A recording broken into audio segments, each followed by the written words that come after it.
कैसे हो आप लोग। और आज मैं आपको बताना चाहती हूँ कि आज मेरा है दशा माता का व्रत। तो दशा माता की व्रत मैं करूँगी शाम को 5 बजे। और मैं ना नहा धो के हो गई हूँ रेडी।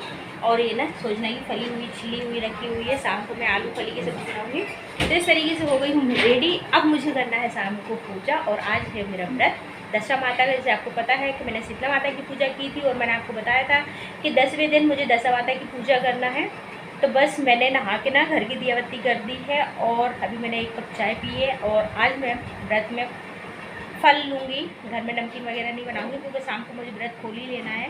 तो देखती हूँ मार्केट जाऊँगी, फल वगैरह लेके आऊँगी। मिलते हैं आपको शाम को जब मैं पूजा करने चलूँगी ना, तो आपको भी लेके चलूँगी। आप देखना है कि दशा माता की पूजा अपन किस तरीके से करते हैं। और दशा माता की पूजा करना बहुत अच्छा होता है, सभी लोगों को करनी चाहिए। अपने घर की दशा है, जो घर में दुख परेशानी है ना, वो सारी दूर होती हैं। दशा माता का व्रत आप चाहो तो 10 दिन कथा करके 1 दिन व्रत रख के उद्यापन कर सकते हैं। 10 दिन आप 9 दिन आपको व्रत नहीं रखना है। और अगर आप चाहो ना तो ये होली की 10वें दिन आती है दशा माता का व्रत, तो आप 10वें दिन इसको कर सकते हो। और किस तरीके से इसकी पूजा करनी चाहिए वो मैं आपको बताऊंगी। इसमें ज़्यादा कुछ नहीं लगता है। इसमें आटे की जो अठवाई बनती है, फरा बनते हैं, उसको फरा बोलते हैं। मैं बताऊंगी आपको, मैं जब बनाऊंगी फरा तो फरा बनाना पड़ता है। और वही फरा से अपन को व्रत खोलना पड़ता है, माता को चढ़ाना पड़ता है। इसमें माता का श्रृंगार है, माता को मेहंदी है, और क्या बोलते हैं, मेहंदी की 10 टीके लगाने पड़ते हैं, काजल है, सिंदूर है। इन सब चीज़ों के लिए माता को पूजा करना पड़ता है। जो मैं करूँगी पूजा, तो आप देख रहे हैं कि किस तरीके से पूजा करते हैं। और दशा माता का व्रत हर लेडीज़ों को रखनी चाहिए, अपने घर के बच्चों के लिए, घर की दशा सुधारने के लिए। घर में आजकल बहुत सारी टेंशन है, उन सब टेंशनों को दूर करने के लिए दशा माता का व्रत करना बहुत ज़रूरी होता है। तो आप लोगों को सबको करने चाहिए। तो चलिए मिलती हूँ जब मैं फरा बनाऊँगी। मैं बताऊँगी कि माता को पूजा में फरा चढ़ाते हैं कई लोग, बहुत सारी चीज़ें। कई लोग पूजा में पंजीरी चढ़ाते हैं, मतलब सूजी भून के सेक के वो चढ़ाते हैं। कई लोग मीठे मिठवाई बना लेते हैं। इसमें दही भी चढ़ता है माता के लिए, ठंडाई के लिए। दशा माता को ठंडाई के लिए दही है और फरा है, जो मैं आपको फरा बनाऊंगी, बताऊंगी किस तरीके से बनाते हैं फरा। मिलते हैं आपसे थोड़ी देर बाद। दिया है पानी गरम। और जो मैं प्रसाद बना रही हूँ ना, देख, तो मैंने आटा गूंदा है। आटे में मैंने कुछ भी नहीं मिलाया है। बस अब ये मुझे ना आटे वाले जो फरा होते हैं, इनको फरा बोलते हैं दशा माता के लिए। तो बस इस तरीके से मैं गोल गोल कम से कम 10 लोई बना लूँगी माता को चढ़ाने के लिए। और फिर एक्स्ट्रा प्रसाद बनता है, मतलब अपन बांटने के लिए। इसको बांटते भी हैं अपन, तो छोटा बड़ा आपको जैसा लगे आप इसी तरीके से गोल गोल अठवाई टाइप की बना लें। और इनको अपन को क्या करना है, जो अपन ने पानी गर्म करा है ना, उसमें डालना है अपन को। तो अपन जब इसको डालेंगे ना, तो ये ऑटोमेटिक ना ऊपर आ जाएंगी जब सिक जाएंगी। कम से कम इसको अपन को पकाना है 10 मिनट 15 मिनट, इसको अपन को पकाना है बढ़िया तरीके से। तो ये बन जाएंगे फरा। और दशा माता की पूजा में फरा ही चलते हैं। मैंने जो दशा माता की किताब है उसमें दिया है फरा के बारे में, कि माता को मतलब 10 फरा की पूजा की जाती है। तो इस तरीके से मैं बना रही हूँ, आप देख रहे हो। तो आप भी इस तरीके से बना लें गोल गोल 10, मतलब माता को चढ़ाने के लिए बना लें। बाकी जैसे बच्चों को प्रसाद देना, अपन जो भी अपन पूजा करके आते हैं शाम को अपन को भी प्रसाद खाना है इसका। तो बस मैं पानी गरम और ना इस तरीके से मैंने सारे फरा बना लिए हैं। माता की पूजा का प्रसाद है ये।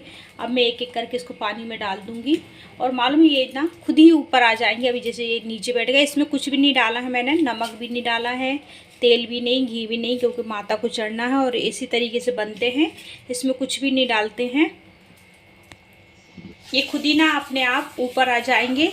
और थोड़ा सा इसको अपन को अच्छे से पकाना है, अच्छे से पका के बनाना है इस तरीके से। देखिए ना, गार मगवाल है, नारियल है, और ये रक्षा सूत का धागा है। इससे परखम्बे लगेंगे माता के 10। और ना क्या बोलते हैं, माता की चुन्नी है, ऐसा रख लिए है मैंने। और ना ये सिंदूर है। और अभी मुझे ना दिया रखना है, दिए जलाने के लिए। दशा माता की पूजा होती है, उसमें इस तरीके का एक धागा लगता है। और उसमें ना आपको 10 गठाने लगाना पड़ती है इस तरीके के। और इसको ना पूजा करके आपको पहनना पड़ती है। ये 1 गठान लग गई है, ये 2 गठान लग गई। इसको आप गले में पहन सकते हो, इसको आप हाथ में पहन सकते हो। तो इस तरीके की दशा माता का होता है, वो इस तरीके से बनाया जाता है। इसमें कहावत है कि एक का लेना पड़ते हैं, 9 सूत्र लेना पड़ती है अपन को धागे के। तो इसका वो अपन जो पिछला पहने रहते हैं उसको अपन को चढ़ाना पड़ता है, और इसको अपन को दोबारा पहनना पड़ता है। तो इस तरीके से आप भी बना लें। दशा माता का बहुत जरूरी रहता है। और उसको जब अपन पूजा करेंगे तो होम धूप दे के इसको आप ये ना फरा बढ़िया तरीके से ऊपर आ गए हैं। और ना बढ़िया तरीके से पक रहे हैं ये। 5 मिनट हो गए हैं, 5 मिनट और पकाना है और अब बस आपका प्रसाद बन के हो गया है रेडी। तो देखिए गाइस, मैं इस तरीके से हुई हूँ रेडी, जो मैं आपको बता रही हूँ। मैंने सीधे पल्लू की पहनी है साड़ी, और आप लोगों को कैसी लग रही है ज़रूर कमेंट करना। क्योंकि जो अपन पूजा करते हैं ना, तो उसमें सीधे पल्लू की साड़ी ही पहननी चाहिए, बहुत अच्छा होता है, बहुत अच्छा माना जाता है। तो बस इस तरीके से हुई हूँ मैं रेडी, और मैं घर से निकल गई हूँ बाहर। तो ये मेरी भतीजी है, साथ में मम्मी है, मैं हूँ और एक और छोटी सी भतीजी है। हम पहुँच गए हैं मंदिर। तो आप देखिए, ये मंदिर है। मंदिर मतलब दशा माता का मंदिर, पीपल के पेड़ के नीचे ही पूजा की जाती है, तो वहीं पे दशा माता रखी रहती हैं।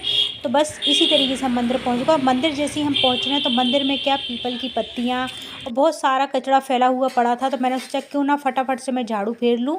माता ने मुझे इतना अच्छा सौभाग्य दिया है कि मुझे झाड़ू फेरने का भी मौका मिल रहा है। इसके बाद मैंने की है फटाफट से पूजा की तैयारी। तो आप देखते चलिए, मैंने फटाफट पूजा कर रही हूँ इस तरीके से। तो देखिए, जो भी माता रानी का मैं सामान घर से लेके आई थी पूजा का, जैसे मैंने माता को फूल चढ़ा दिए, पान का पत्ता रख दिया, उसमें मैंने फरा रख दिए हैं जो माता का प्रसाद है। और इसके बाद फिर मैंने बतेसा जमाया है, गुड़ लाई थी, गुड़ रखा है, दही लाई थी, दही रखा है। सारा जो भी सामान लेके आते हैं ना अपन, वो रखना पड़ती है। और मैं दिया बना रही हूँ, और इसी तरीके से मैं सारी तैयारी कर रही हूँ। मम्मी साइड में जला रही हूँ थोड़ी सी आगी, क्योंकि अपन को होम भी करना है। तो घर से आगी जला के नहीं लेके आए थे, हम यहीं पे आगी जलाएंगे। मतलब माता के लिए कंडी में जो होम देते हैं ना, वो वाली कंडी। तो इस तरीके से मैं माता को कर रही हूँ टीका। तो 10-10 बिंदी लगाना पड़ता है माता के लिए। 10 बिंदी सिंदूर की, 10 बिंदी हल्दी चावल की, 10 बिंदी मेहंदी की, 10 बिंदी अपन को मतलब घी की। इस तरीके से सारी बिंदियाँ लगाना पड़ता है माता को। तो मैं साइड में नीचे बिंदी लगा रही थी माता के लिए सभी चीज़ों की। तो आप देख रहे हो, इस तरीके से पूजा आप भी करें ना, बहुत अच्छा होता है जैसे मैं पूजा कर रही हूँ। तो एक बात बताऊँ मैं आपको कि दशा माता का व्रत मतलब ऐसा, इसकी कहानी ऐसी है कि अगर आपने एक बार इसको बोल दिया कि हमें व्रत करना है, तो माता आपकी घर की दशा एक ही बार में सुनेंगी और आपके घर की दशा को मतलब ठीक कर देंगी। जिस भी चीज़ की आप मनोकामना करोगे, आपकी बिल्कुल इच्छा मनोकामना पूरी होगी। और इस तरीके से मैंने माता को भोग लगा दिया। अब मैंने जलाया है दिया, क्योंकि हवा चल रही थी तो थोड़ी सी दिक्कत हो रही थी। फिर मैंने अगरबत्ती लगाई हैगी और माता रानी से प्रार्थना की कि माता रानी सबको अच्छा रखे, सबको सुखी रखे, सबके घर की दशा सुधारे, सबके बाल बच्चों को अच्छा रखे। और ये मेरी भतीजी है जो ब्लॉगिंग कर रही थी, मेरे साथ में थी, मिष्टी भी थी, मम्मी भी थी, हम लोग सभी लोग थे। तो ये देखिए बढ़िया तरीके से दिखा रही हैगी, और मैं पूजा कर रही हूँ। बोले बुआ इस तरीके से ब्लॉगिंग करेंगे अच्छा लगेगा। और मैं आपको बताऊं कि ये रक्षा सूत लेना पड़ता है वाइट कलर का, और उससे आपको ये परखम में लगाना पड़ता है 10 पीपल के पेड़ के। तो इसमें एक हाथ में गेहूं लेना पड़ती है, मतलब उसी हाथ में गेहूं लेना पड़ता है, सीधे हाथ में उसी हाथ में धागा, और एक हाथ में लेना पड़ता है लोटे में पानी। तो आप गेहूं छोड़ते जाएं, और जैसे ही आपका एक परखम्मा हो, जल छोड़ते जाएं, गेहूं छोड़ते जाएं, जल छोड़ते जाएं। इस तरीके से 10 परखम्मे लगाना पड़ता है। इसके बाद फिर जो हमारी कंडी हो गई थी आगी, मतलब फिर मैंने उसमें होम धूप दिया माता रानी के लिए। माता रानी को घी है, प्रसाद है, घी मतलब सभी चीज़ों का होम लगाया। नारियल मैंने दिया फोड़ने के लिए, क्योंकि नारियल भी चढ़ता है माता रानी को। सभी को पता है कि पूजा होती है तो भाई श्रीफल मतलब एक फल तो माता को चढ़ता ही है। तो इस तरीके से हमारी हो गई है पूजा कंप्लीट बढ़िया तरीके से।